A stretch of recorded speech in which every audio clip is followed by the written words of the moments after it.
Assalamualaikum warahmatullahi wabarakatuh. Selamat pagi, siang, sore, Mas Mbak. Perkenalkan nama saya Kela Karimah Supriyatna dengan NIM G0024022. Pada video kali ini saya akan membahas mengenai organa genitalia feminina, organa genitalia maskulina, dan uropoetika. Pertama dari organa genitalia maskulina. Saya akan menjelaskan mekanisme dari ereksi dan ejakulasi. Pertama, definisi dari ereksi dan ejakulasi sendiri. Ereksi adalah keadaan di mana penis itu akan menegang. Karena apa? Karena arteri di sekitar penis, yaitu arteri profunda penis, yang akan bercabang menjadi arteriole di sini, itu mengalami vasodilatasi atau membesar gitu. Sehingga kan arterinya akan terisi penuh gitu. Dan venanya akan apa? Venanya itu akan vasokonstriksi gitu, akan menyempit sehingga penis itu menegang. Nah, karena menegangnya penis ini akan merangsang adanya ejakulasi. Ejakulasi itu apa? Ejakulasi adalah saat dimana cairan semen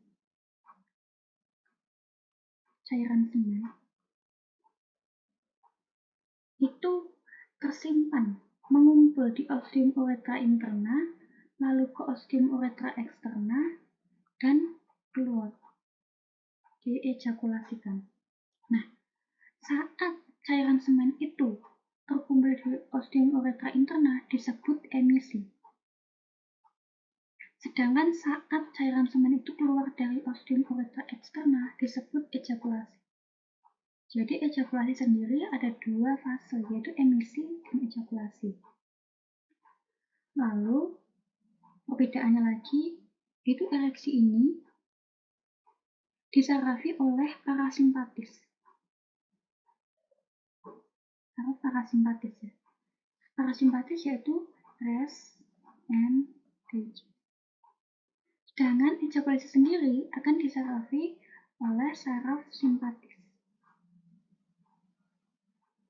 saat fight or flight.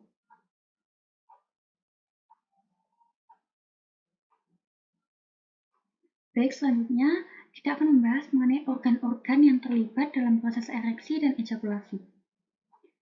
Organ pertama ada organ primer, testis. Testis ini adalah tempat di mana sperma dihasilkan. Lalu ada epididymis di bagian posteriornya. Epididymis ini tempat di mana sperma itu dimatangkan dan mendapatkan kemampuannya seperti kemampuan kromosom atau kemampuan bergerak dan yang lainnya. Lalu ada suatu ductus yang menghubungkan antara epididymis dengan glandula prostat, yaitu vas deferens atau ductus deferens.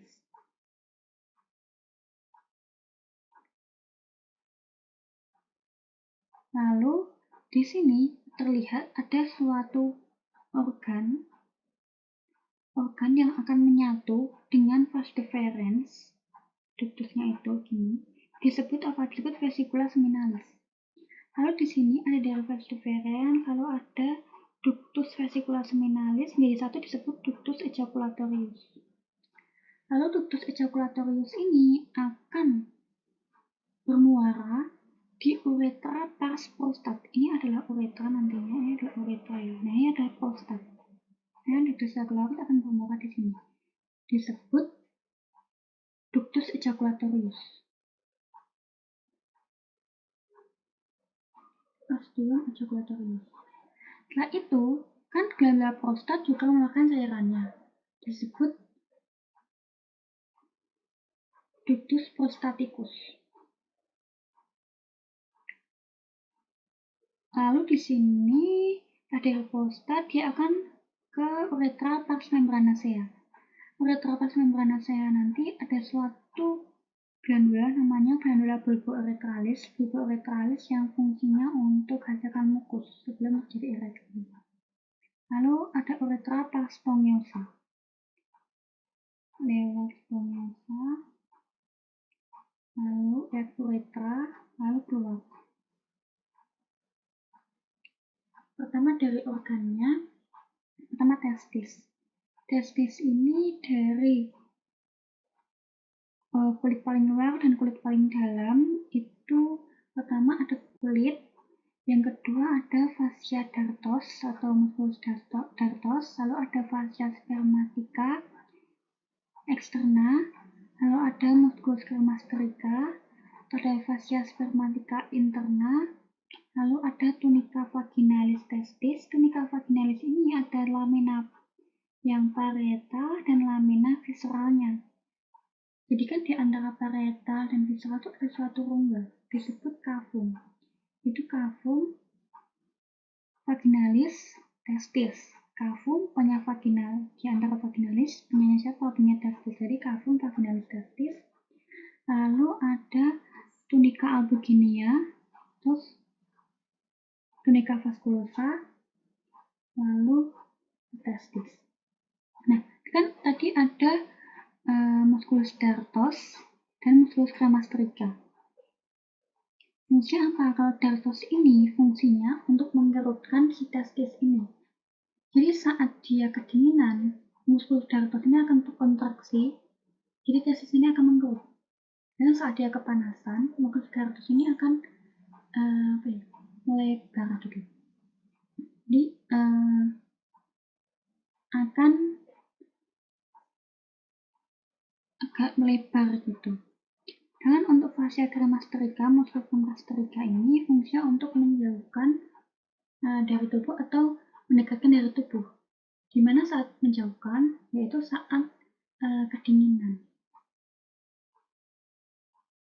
saat kepanasan. Fascia cremasterika ini fungsinya untuk menjauhkan dari tubuh dan mendekatkan dari tubuh. Jadi untuk naik dan untuk turun. Dimana saat naik? Saat naik adalah saat tubuh kita itu saat suhu naik itu saat suhunya itu tinggi. Musculus cremasterika ini fungsinya untuk menaikkan dan menurunkan dari testis. Naik itu saat apa? Naik itu saat suhu tubuh itu dalam keadaan dingin. Jadinya ingin memanaskan, jadi dekat dengan tubuh. Lalu turun itu saat apa? Saat tubuh itu dalam keadaan panas. Jadi ingin menjauhkan dari tubuh agar testis ini lebih dingin. Karena testis ini hanya dapat bekerja, testis ini membutuhkan suatu suhu ruangan yang lebih rendah, sekitar 3 derajat. Nah, di sini testis ini ada tubulus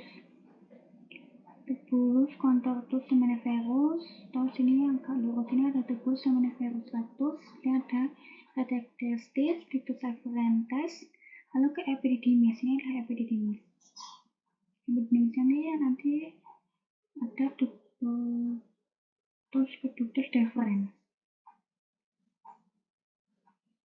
Ya, ini ada tunica genianya membentuk septum testis, dan karena septum tadi terbentuk adanya lobulus dari testis. Lalu ada vas deferens, adalah suatu saluran ya tadi yang menghubungkan antara epididymis dengan glandula prostat. Lalu ada vesicula seminalis, adalah suatu bangunan yang berongga. Letaknya tuh dia ada di posterior dari vesicula urinaria, dari VU. Nah, fungsinya apa sih dari vesicula seminalis ini? Dia itu akan menghasilkan suatu cairan. Namanya adalah cairan viskos. Nah, fungsinya apa? Cairan itu ada menghasilkan fruktosa dan prostaglandin. Nah, dia itu akan masuk menjadi cairan seminatika. Fruktosa ini untuk sebagai nutrisi. Dan prostaglandin itu fungsinya sebagai kayak pergerakan dari sperma. membantu pergerakan dari sperma.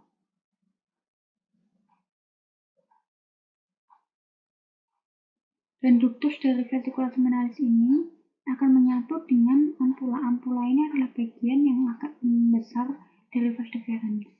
Satu dengan vas deferens dengan ductus seminalis.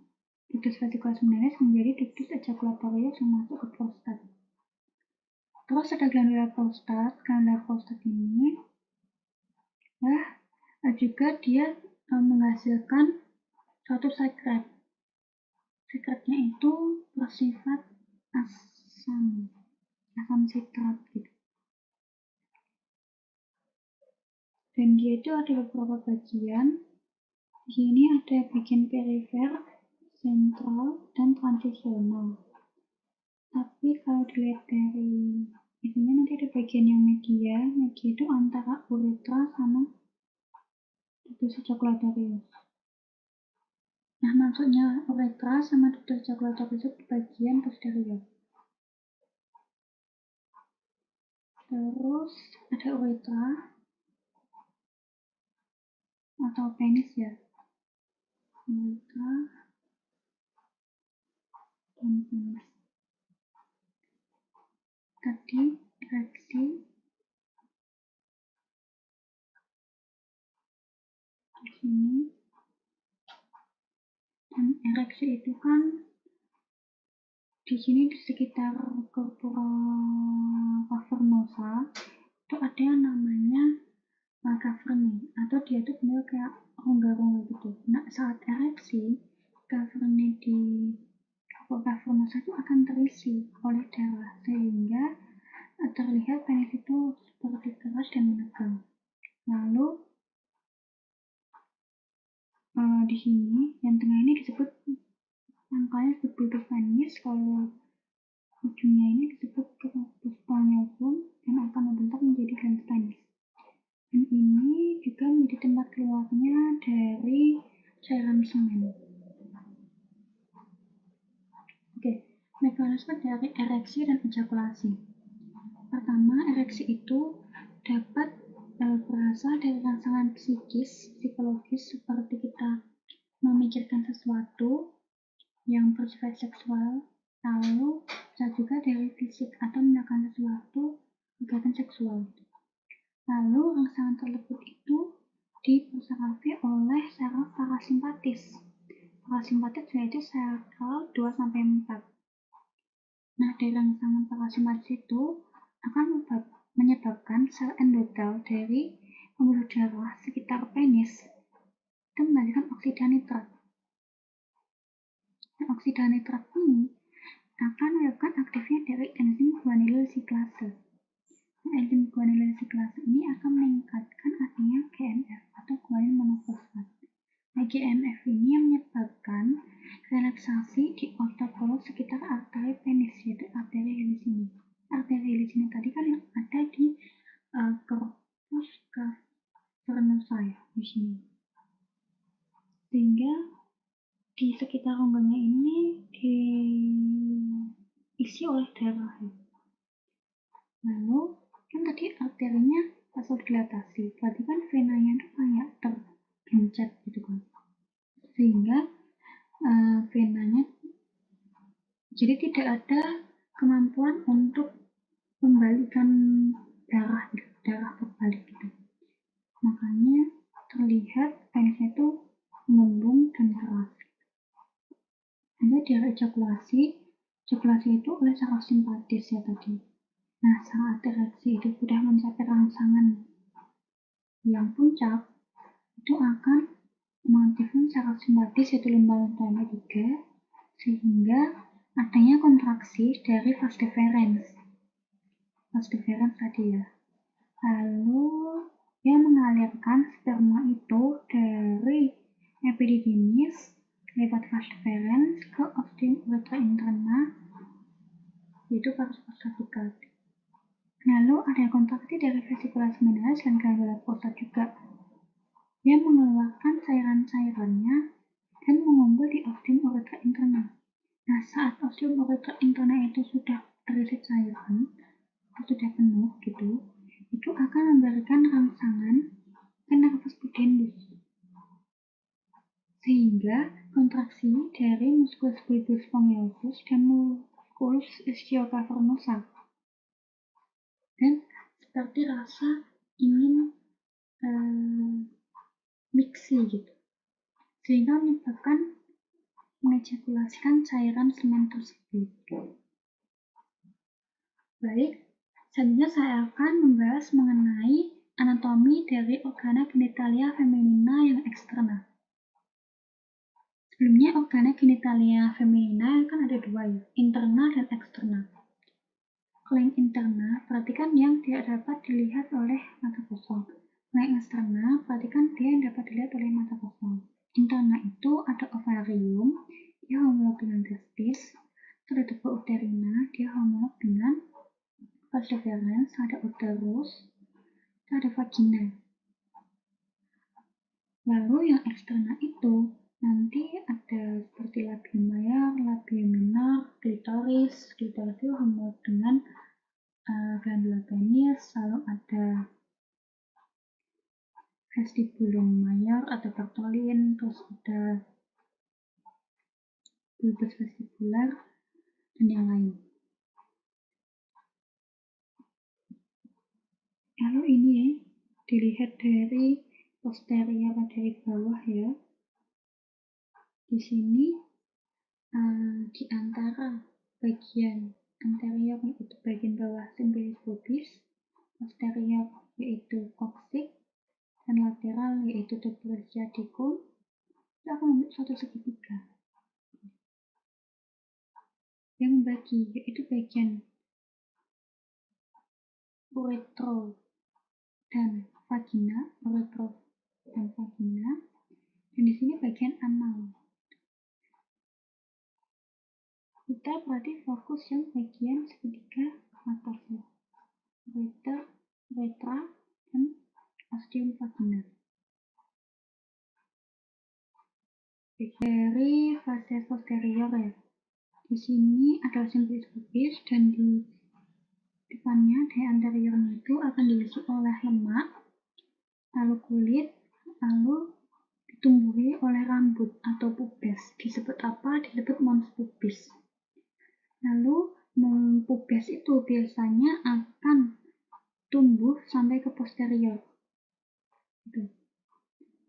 Lalu di sini bikin luar agak mengembung disebut labium mayor. Labium mayor yang lebih internal itu biasanya lebih merah daripada yang di eksternal. Lalu ada persatuan labium mayor atau commissura labiarum anterior dan commissura labiarum posterior. Satunya di bawah labiarum mayor itu ada labiarum minor. Ini adalah labiarum minor. Kalau yang di atas disebut preputium clitoridis, lalu di bawah disebut frenulum clitoridis. Ini preputium clitoridis. Ya, preputium clitoridis. Yang di bawahnya clitoris disebut frenulum clitoridis. Dan di bawah yaitu frenulum labiarum minora atau frenulum labiarum pudendi. Gitu. Lalu di sini ada clitoridis. Clitoridis itu kalau di laki-laki adalah glans penis. Nah, clitoridis ini kan juga fungsinya untuk hasilkan mukus, dan kalau di cewek, clitoridis ini suatu bagian yang sangat sensitif gitu. Terus clitoridis kan kalau di cowok itu penis. Nah, di cewek itu tidak mengalami perkembangan atau mengalami degenerasi, makanya menjadi bagian yang tidak terlalu jadi clitoridis. Lalu di bawahnya itu terdapat himen, uretra, dan ostium vaginalis. Uretra itu bagian atas yaitu tempat mixi, lalu bawahnya ada ostium vagina. Lalu ostium vagina sendiri dilapisi oleh membran darah disebut himen. Lalu di sekitar di sini clitoridis.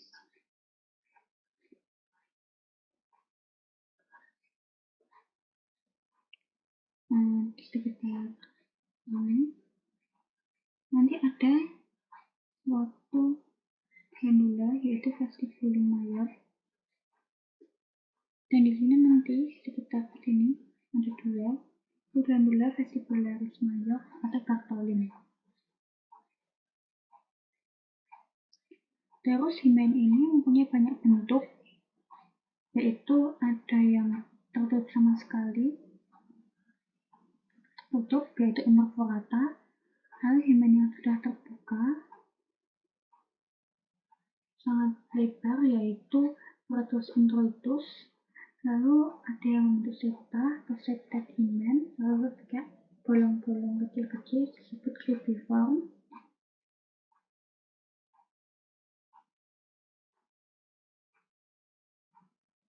Terus kecil itu disebut anular. Baik, selanjutnya saya akan membahas mengenai anatomi dari ren atau ginjal serta vaskularisasi dan inervasinya. Baik, untuk ren itu kan ada ren dextra dan ren sinistra. Dan ren dextra itu letaknya lebih bawah. Karena apa? Karena terdapat suatu bangunan yaitu hepa.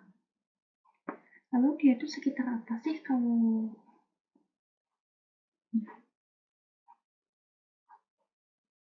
Nah, kalau yang ini itu sekitar torakal 12 sampai lumbal 3.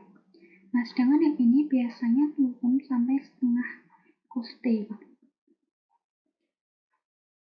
Baik, terus biasanya terdapat suatu glandula yaitu glandula suprarenalis dextra dan sinistra. Baik, sama ini. Bagian ren mana yang lebih dekat dengan aorta? Yaitu bagian ren yang sinistra atau kiri. Karena aorta itu letaknya lebih kiri. Sedangkan vena cava inferior letaknya lebih kanan. Jadi yang lebih dekat dengan aorta adalah sinistra. Yang lebih jauh dengan aorta, yang lebih jauh dengan vena cava inferior adalah sinistra. Sehingga kita ke lapisan dari ren. Lapisan ren itu dari rennya sendiri dia punya kapsul, yaitu kapsula fibrosa. Lalu di luarnya itu ada jaringan lemak, yaitu perirenal fat. Terus di atasnya ada fascia renalis.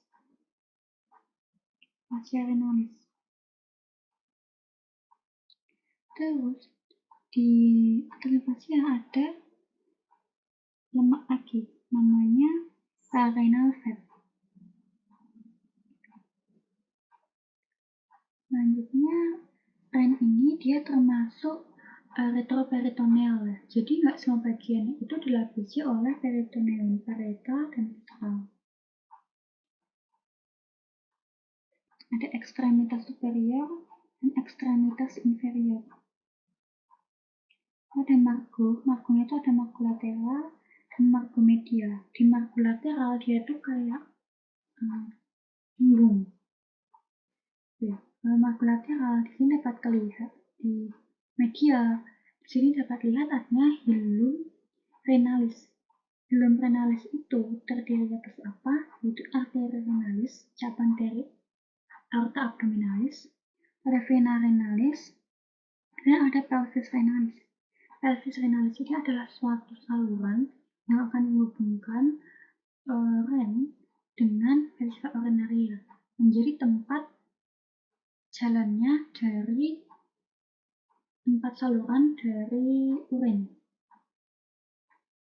Nah, ini kalau ren dibelah, sini ren itu terbagi menjadi cortex dan medulla. Cortex sendiri itu terbagi menjadi pars convolata dan pars radiata.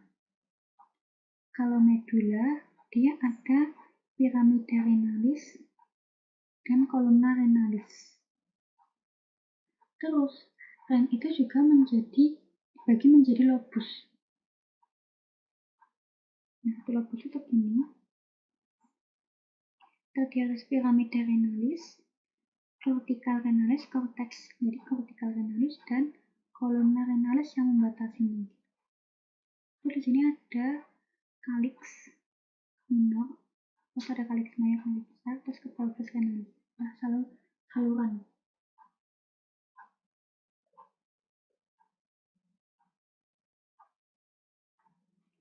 Lalu untuk arteri vaskularisasi dari Ren, itu kan dari aorta abdominalis ya. Aorta abdominalis itu akan masuk ke arteri renalis. Arteri renalis akan bercabang-cabang jadi arteri segmentalis. Arteri segmentalis ada juga arteri lobaris. Lalu arteri lobaris akan menjadi arteri interlobaris, jadi antara lobar. Lalu akan menjadi arteri arcuata.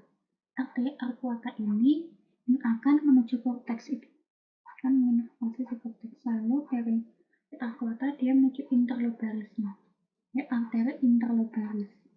Lalu saat sudah masuk arteri interlobaris nanti ada subglomerulus, dia masuknya sebagai arteri aferen, keluar ke glomerulus, terus keluar itu menjadi arteri eferen.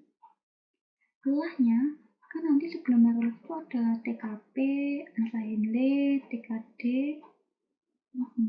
jadi tubulus kolektif di sana. Ini arteri eferen itu akan terbagi dua. Ada yang ke bagian ansa Henle atau bagian tubulusnya disebut vasa recta. Kalau di bagian TKP, TKD itu dia menjadi kapiler peritubular. Lalu keluar lagi menjadi vena kan. Terus vena yaitu vena interlobularis, vena arcuata, vena interlobaris, vena segmentalis, terus vena renalis, terus vena cava inferior.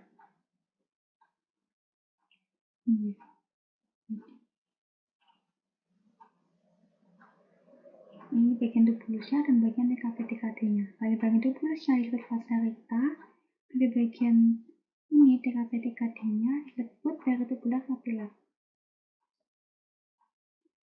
Baik untuk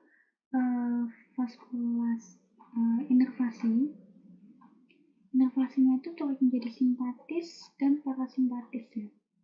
Simpatisnya itu pakai nervus splanchnicus major et minor. Karena apa? Karena kan dia termasuk dekat si abdomen, dekat si digestif kan.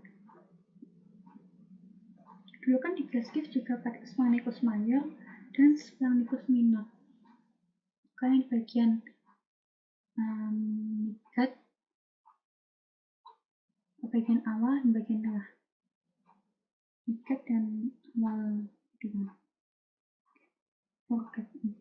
Midgut. Nah, kalau parasimpatisnya dia itu kan juga dekat abdomen. Abdomen itu banyak yang pakai nervus vagus. Baik, mungkin sekian penjelasan dari saya mengenai organa genitalia feminina, organa genitalia maskulina, dan oropoetika. Mohon maaf jika terdapat kesalahan kata, dan mohon maaf jika terdapat penjelasan